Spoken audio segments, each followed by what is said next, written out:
भारत माता की जय। वंदे मातरम। जय हिंद।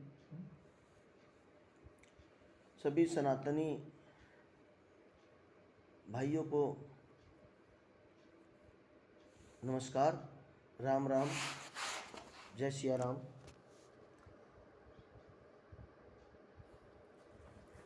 साथियों, संविधान ने हमें 6000 जातियों में बांट दिया और कई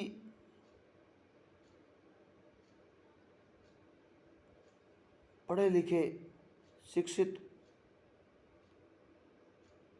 और कई देशों की सलाह से विशेषज्ञों के द्वारा संविधान का निर्माण हुआ। बाबा साहब ने किया।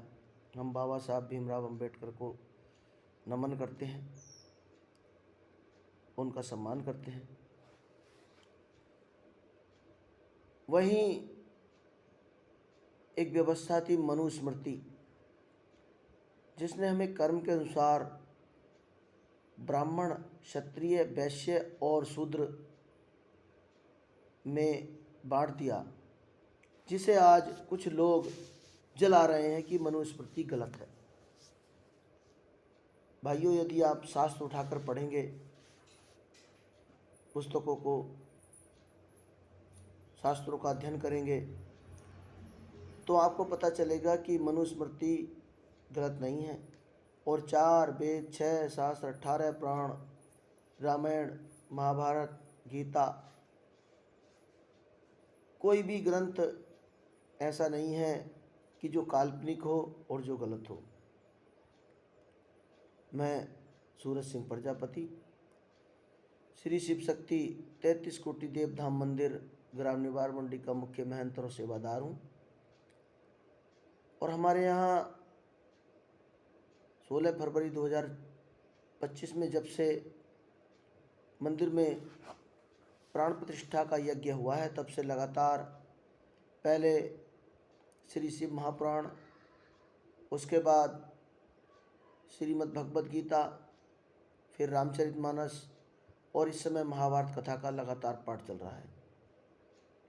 बहुत ही सोचने और ध्यान देने योग्य बात है कि कर्म के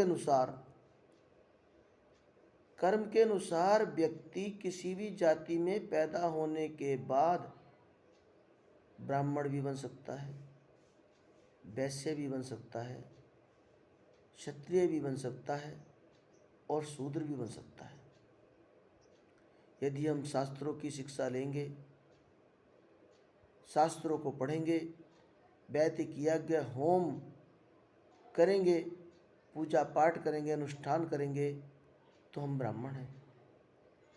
यदि हम हथियार चलाना सीखेंगे, धनुष, बाण, तलवार, सेना में भर्ती होंगे, बंदूक, गोली, बारूद चलाना सीखेंगे, देश की रक्षा के लिए लड़ेंगे, तो एक क्षत्रिय का काम करेंगे।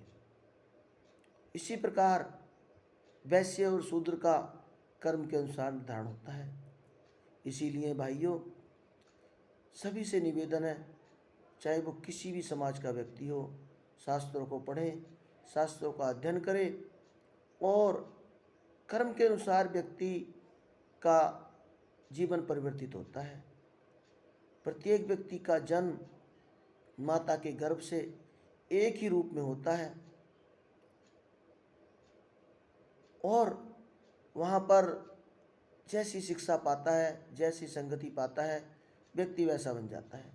चोरों के संग में रहेगा, चोर बनेगा। ब्राह्मणों के संसर्ग में रहेगा, विद्वान बनेगा, शास्त्रों का अध्ययन करेगा।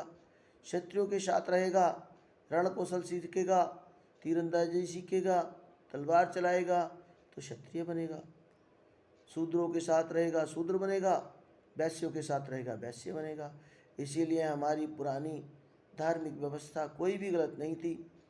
गलत तो हम अपने कर्मों के अनुसार हो जाते हैं। यद्यपि हमें संविधान ने 6000 जातियों में बांटा है, तो कहीं हमें जीने का अधिकार, जीने के नियम, कायदे, कानून संविधान ने भी सिखाए हैं। इसीलिए हम संविधान के रचने वालों का और संविधान को मानने वालों का दिल से स्वागत करते हैं, सम्मान करते हैं। भारत का कानून, भारत का संविधान सबसे बड़ा है और सभी के लिए मान्य है। इसीलिए साथियों, मेरा सभी से निवेदन है कि ना तो अपने किसी धार्मिक ग्रंथ में, ना अपने शास्त्र में, ना किसी पूजा पद्धति में दोष निकालते हुए हमें सनातन को मानना चाहिए, स्वीकार करना चाहिए और ग्रंथों में जो लिखा है उस शिक्षा को धारण करना चाहिए और उसी के आधार पर चल करके आगे का जीवन निर्वाह करना चाहिए। यदि हम आपस में बढ़ जाएंगे और धार्मिक ग्रंथों पर उंगलियां उठाएंगे, मैं ब्राह्मण, मैं क्षत्रिय, मैं वैश्य, मैं शूद्र, इन्हीं बातों में अटके रहेंगे, तो हम इतना पिछड़ चुके हैं कि आज संपूर्ण भूमंडल पर केवल एक भारतवर्ष है जहाँ पर सनातन को मानने वाले सबसे अधिक हैं। यद्यपि नेपाल हिंदू राष्ट्र बन गया है, कई देश ऐसे हैं जहाँ पर जो है दूसरे धर्मों का विरोध करके सनातन धर्म के देवी देवताओं को, लक्ष्मी गणेश को माना जा रहा है। हम उनका सभी का सम्मान करते हैं, हम किसी की बुराई नहीं करते। अपने कर्म के अनुसार व्यक्ति समाज में पलता बढ़ता है तो हमें मनुस्मृति का विरोध नहीं करना चाहिए, क्योंकि मनुस्मृति ने कर्म के अनुसार हमारा विभाजन किया है, इसीलिए वो गलत नहीं है। आपने शास्त्रों को पढ़िए, धर्म को जानिए। हर हर महादेव, जय जय महाकाल। सभी को नमस्कार, जय सिया राम।